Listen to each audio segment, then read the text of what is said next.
This is the sweet after effects of a bucket clipping a fence post. So I thought while I was down here I would go ahead and do my 300 error review on my 1526. Now I primarily bought this tractor to do fence lines. I got about 30 open acres, cross fenced, a lot of fence lines to mow, and I do a lot of bush hogging. I move hay twice a year, around 500-pound bales. I run a 5-foot John Deere bush hog. I done a review on this earlier in the year, and an oil change as well. But this 300 error review, I figure things will start going wrong now. You'll start noticing things. I'm used to a manual transmission. I run a Ford 8N forever. She's about 67 years old now, and we got to have a little bit of arthritic work done on her. But here recently, I ran into this little situation. And you see this brake?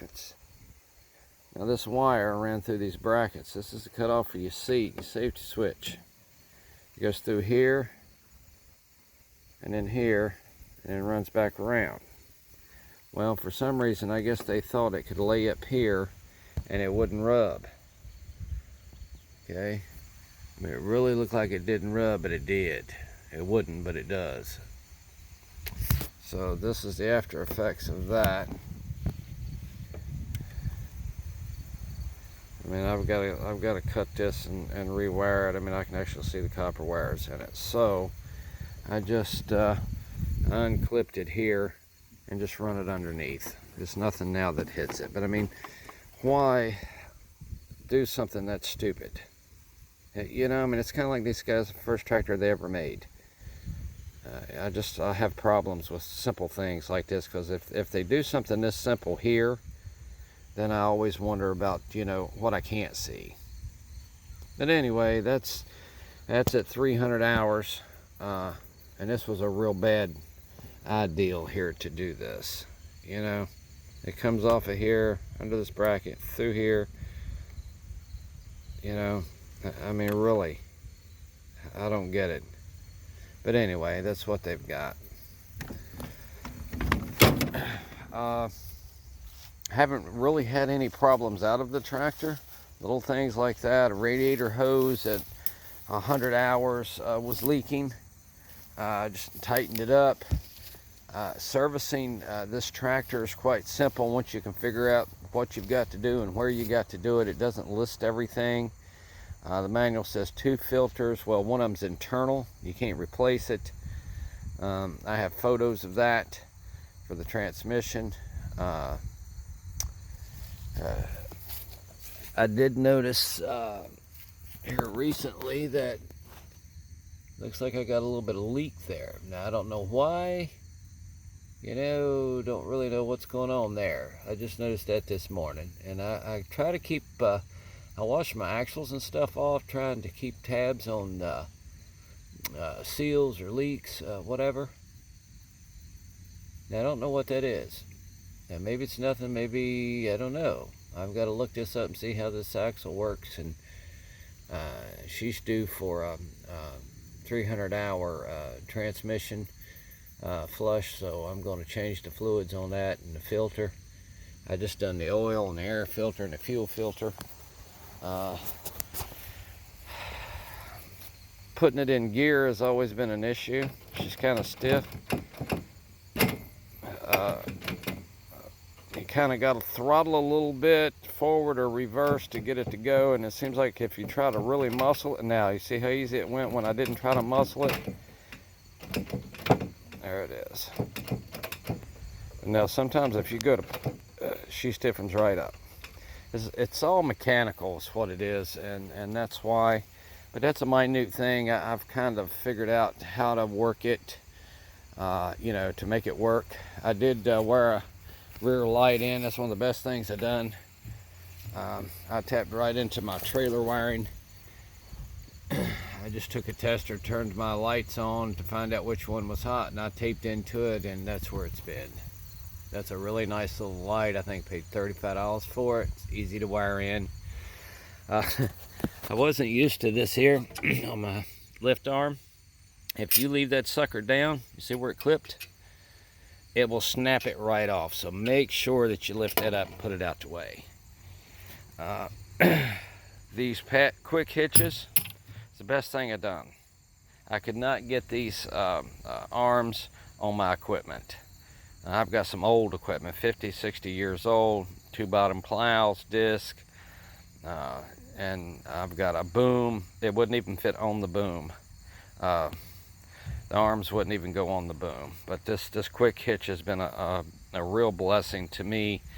And the more you use them, the quicker it becomes to utilize them. You end up just adjusting it where you want it when you back up real close and then back on in, and you can lock it in as you lift if you wish. But that's been a big help to me. Overall, I think it's been a good little tractor. My salesperson didn't give me a lot of info on the tractor, and being an old school guy, it was all kind of new to me.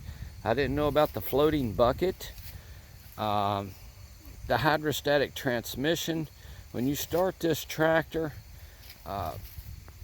you know, I was used to when you go to engage a PTO, you know, I was used to doing the throttle thing. Don't do that. Use your pedal.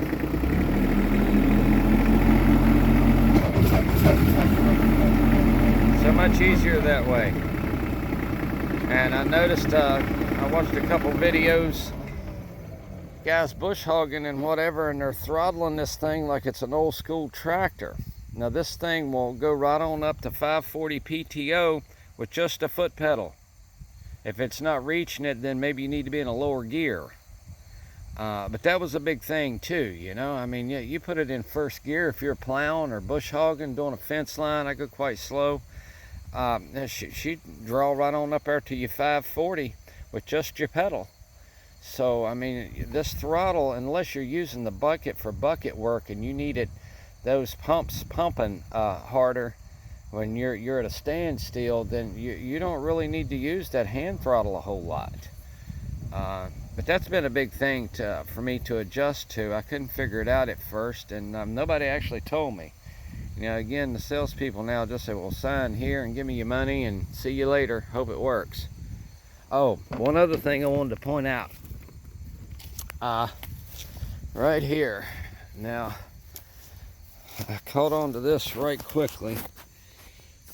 This lip in here is very jagged. And my hoses, you probably can't see it now, but anyway, I had to put a tie clip and pull these off. It was actually, I don't know if you can tell it or not, it was actually cutting into my hydraulics. Can you see it right there? We're talking 20, 30 hours. This thing here, this lip, it was so sharp. Things like that can cause you a lot of problems when you're not expecting it. But other than that, a couple little things. The leaking hose, the wire under the seat. These are minor things, but I mean, you know, if your hydraulic line cuts in two, that's not a minor thing, or your tractor don't start because your switch has been chopped in two. I mean, these are, all of a sudden it becomes a big thing. Doing my 300-hour service on it, of course you gotta take this filter off, this little rubber band here.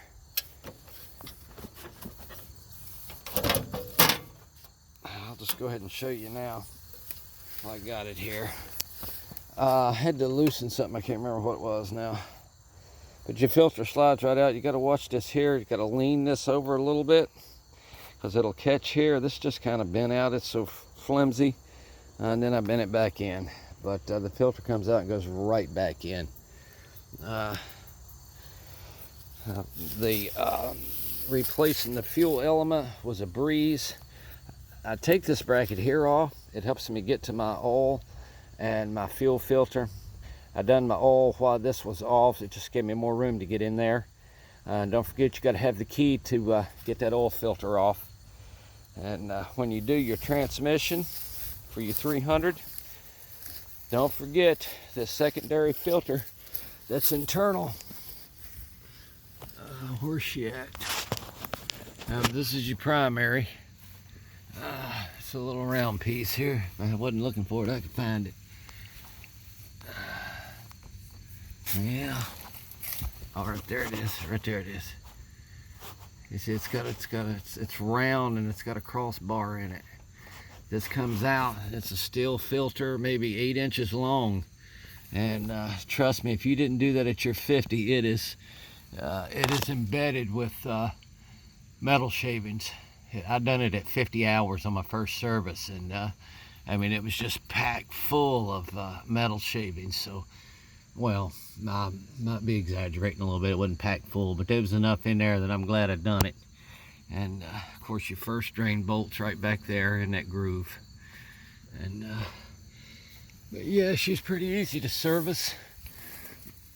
Good solid frame. I mean, she purrs right on. I would recommend, if you can, get you an engine heater put in it. If you got a mechanic, for them it's not too difficult to get it put in there. It's got a thing in the side of the head here that you just chip out and screw it in, and it's done. But you'll appreciate that this winter, because she was a bit stiff starting. But overall, she's not a bad little tractor. Getting used to the hydrostatic transmission, your seat switch, I would definitely address that immediately, even if you just bought the tractor, or even if you've got a GC series. And watch that hydraulic hose on the front. But overall, she's been a good little tractor. She don't miss a beat. She fires up every day. She runs that 5-foot bush hog with no problem. 2-bottom plow. Cultivator. I haven't run a post hole digger on it yet, but I'll probably do that this coming summer. And hopefully I'll get a few years out of her, get her paid for.